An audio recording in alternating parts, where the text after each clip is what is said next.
কিমান নিষ্ঠুৰ হলে এগৰাকী কন্যাই নিজ মাতৃক হত্যা কৰিব পাৰিব কিমান নিষ্ঠুৰ হ'ব লাগিব এতিয়া আমি যি খবৰ জনাবলৈ বিচাৰিছো যে নৃশংস হত্যাকাণ্ডৰ কথা আমি কবলৈ ওলাইছো আজি কাণ্ডৰ কথা শুনিলে আপোনাৰ চকু কপালত উঠিব আপোনাৰ গাৰ নোম হিয়ৰ উঠিব এই দৃশ্য আমি দেখুৱাইছো এটা বাসগৃহৰ ভিতৰতে পুতি থোৱা অৱস্থাত মহিলাৰ মৃতদেহ উদ্ধাৰ কৰা হৈছে আৰক্ষীৰ তদন্তৰ পাছত পোহৰলৈ আহিছে যে যি আৰু জোৱাইকে মিলি নিজ মাতৃক 70 বছৰীয়া বৃদ্ধা মাতৃক প্ৰথমে হত্যা কৰিছে আৰু হত্যা কৰি এই ঘৰটোৰ এই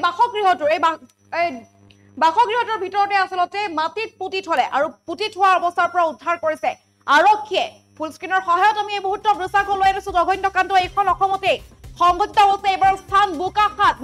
নিজ মাতৃৰ সৈতে ভয়ংকৰ কাণ্ড সংঘটিত কৰিছে জি আৰু জোৱাইকে এই বিশেষ ঘৰটো আমি দেখুৱাইছো এই মুহূৰ্তত এই বিশেষ ঘৰটোৰ ভিতৰতে পুতি থোৱা অৱস্থাত উদ্ধাৰ হৈছে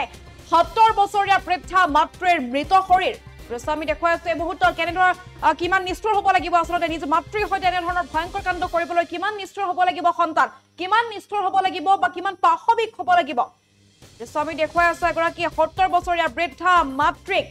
হত্যা কৰা হৈছে যি জোৱাইকে মিলি হত্যা কৰি পুতি থলে ঘৰৰ ভিতৰতে পুতি থোৱা হৈছে আৰু অৱশেষত এই মৃতদেহটো উদ্ধাৰ কৰা হৈছে দৃশ্য আমি দেখুৱাই আছো এই মুহূৰ্তত জঘন্য কাণ্ড বুলি ক'ব লাগিব প্ৰায় 70 বছৰীয়া বৃদ্ধা শান্তি গোৱালাক হত্যা কৰা হৈছে শান্তি গোৱালাৰ কন্যা চম্পা গোৱালা আৰু জোৱাই দিলীপ ভূঞাই হত্যা কৰাৰ অভিযোগ উত্থাপন হৈছে যোৱা 3টা দিন ধৰি নিৰুদ্দেশ হৈ আছিল শান্তি গোৱালা নামৰ বৃদ্ধাগৰাকী আৰু বোকাখাতৰ পূব জ্যোতিপুৰত এই ঘটনা সংঘটিত হৈছে 3 দিনে নিৰুদ্দেশ হৈ থকা শান্তি গোৱালাৰ নামৰ 70 বছৰীয়া বৃদ্ধাগৰাকীৰ মৃতদেহ উদ্ধাৰ কৰা হৈছে আজি ঘৰৰ ভিতৰতে পুতি থোৱা অৱস্থাত উদ্ধাৰ কৰা হৈছে আৰু যি জোৱাইকৰ বিৰুদ্ধে গুৰুতৰ অভিযোগ উত্থাপন হৈছে যি জোৱাইকে হত্যা কৰি 70 বছৰীয়া বৃদ্ধা মাতৃক শান্তি গোৱালাক ঘৰৰ ভিতৰতে এনেধৰণে পুতি থৈছিলে দৃশ্য আমি দেখুৱাইছো এই মুহূৰ্তত কেনেধৰণৰ জঘন্য কাণ্ড এইখন অসমতে সংঘটিত হৈছে বোকাখাতৰ পূব জ্যোতিপুৰত এই ঘটনা সংঘটিত হৈছে আৰু বোকাখাত আৰক্ষীৰে সূত্ৰৰ খবৰ অনুসৰি নিশা অভিযান চলাই হত্যাকাৰীৰ ঘৰৰ ভিতৰতে পুতি থোৱা অৱস্থাত উদ্ধাৰ কৰা হৈছে বৃদ্ধাগৰাকীৰ মৃতদেহ কিমান নৃশংস হ'ব লাগিব আচলতে আৰু এই সন্দৰ্ভত তদন্ত অব্যাহত ৰাখিছে আৰক্ষীয়ে বৰ্তমান পলাতক হৈ আছে হত্যাকাৰী জীয়ৰী চম্পা গোৱালা আৰু জোৱাই দিলীপ ভূঞা চম্পা গোৱালা আৰু দিলীপ ভূঞা হত্যা কৰাৰ অভিযোগ আছে 70 বছৰীয়া বৃদ্ধা শান্তি গোৱালাক হত্যা কৰি ঘৰৰ ভিতৰতে পুতি থোৱা অভিযোগ উত্থাপন হৈছে আৰু অৱশেষত 3 দিনে সন্ধানহীন হৈ থকা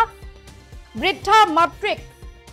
আজি উদ্ধাৰ কৰিবলৈ সক্ষম হৈছে আৰক্ষীয়ে আজি সেই ঘৰটোৰ ভিতৰতে এই বাসগৃহৰ এই বিশেষ বাসগৃহটোৰ ভিতৰতে পুতি থোৱা অৱস্থাত উদ্ধাৰ কৰিছে মহিলাগৰাকীৰ মৃতদেহ জঘন্য কাণ্ড বুলি ক'ব লাগিব এই সন্দৰ্ভত কিছু ভাষ্য আহি পৰিছে ভাষ্য আমি আগবঢ়াইছো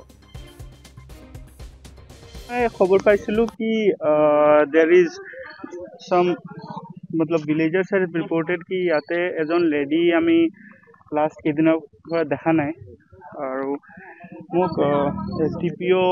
আৰু ওসি মোক কল কৰিছিলে যে এনেকে স্পট আছে there is suspected foul play আমি আহি চাবলৈ আহি ইয়াতে এটা আমি পিক দেখা পালো তাতে বি सस्पेक्टेड कि there might be some foul play तो आमी हेतु डिक करी এটা বডি পালো এতিয়া এটো আমি বডি উলাইছিল ইয়াত হয় বডি উলাইছে বডি থোৱা আছে ভবিতা হয় মতা মানুহ মাইকী মহিলা না পুৰুষ নে মহিলা আমি এটো এক্স্যাক্টলি এতিয়া লোকে কনফাৰ্ম হ'ব পৰা নাই আমি ইনকুৱেষ্টটো কালিহে কৰিম এতিয়া জাস্ট বডিটো এনেকে আছে আমি ওভাৰনাইট প্ৰিজাৰ্ভ কৰিবলৈ কিবা কৰিবলৈ হেতু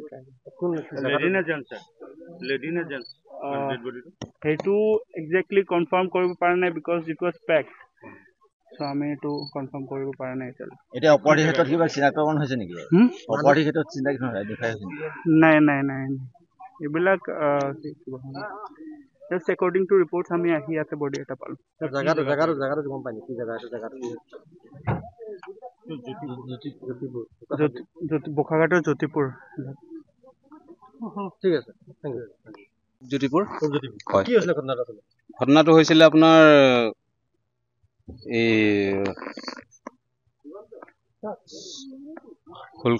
ফুলখালিয়ে হয় আৰু যিজন আছিল এজন মোৰ সাৰু ভাই হয় তেওঁলোকৰ লগতে মা এজন আছিল কাটুৱা মানে সাসুগুৰি কি নাম কি তাইৰ নাম হল শান্তি গোৱালা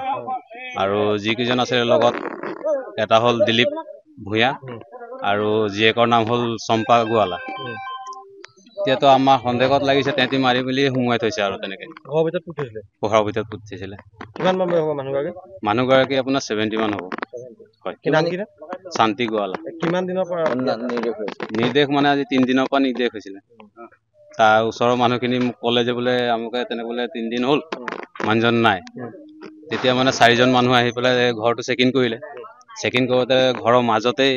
ভেটি এটা পালে পুতি থোৱা ভেটিটো পাই পেলাই মানে সেই 4জনে বেলেগ মানুহক মাতিবলৈ যাওঁতে এহেঁতি দুটা ইয়াতে শুয়ে আছিলে এহেঁতি 4টা গুচি গ'ল বেলেগক মাতিবলৈ এহেঁতি পলাই দিলেগৈ কোন কোন আছিলে শুই আছিলে জোঁৱাইক আৰু জীয়েক জোঁৱাইকৰ নাম কি জোঁৱাইক দিলীপ গোৱালা এই দিলীপ ভূঞা কোন জেগা জোঁৱাইকৰ ঘৰ কোন জেগা এই দিলীপৰ ঘৰ হ'ল বাদলিপৰা আৰু ছোৱালীজনীৰ ঘৰ হ'ল ৰঙাগৰা ইয়াত কেনেকে কি কাৰণে থাকে এহেঁতি ইয়াত তাৰ ঘৰৰ পৰা তেহেঁতি পলাই আহিছিলে ইয়াত এইটো কাৰ ঘৰ এইটো অৰিজিনেল কাৰ ঘৰ অৰিজিনেল এইটোতো মই এতিয়া গম পোৱা নাই ইমানলৈকে যে ঘৰটো কাৰ হয় তেহেঁতক মানে আশ্ৰয় দি চকীদাৰ হিচাপে ৰাখি থৈছিলে কিমান দিন আছিলে আজি 3 বছৰমান যিকোনো খবৰৰ বাবে যোগাযোগ কৰক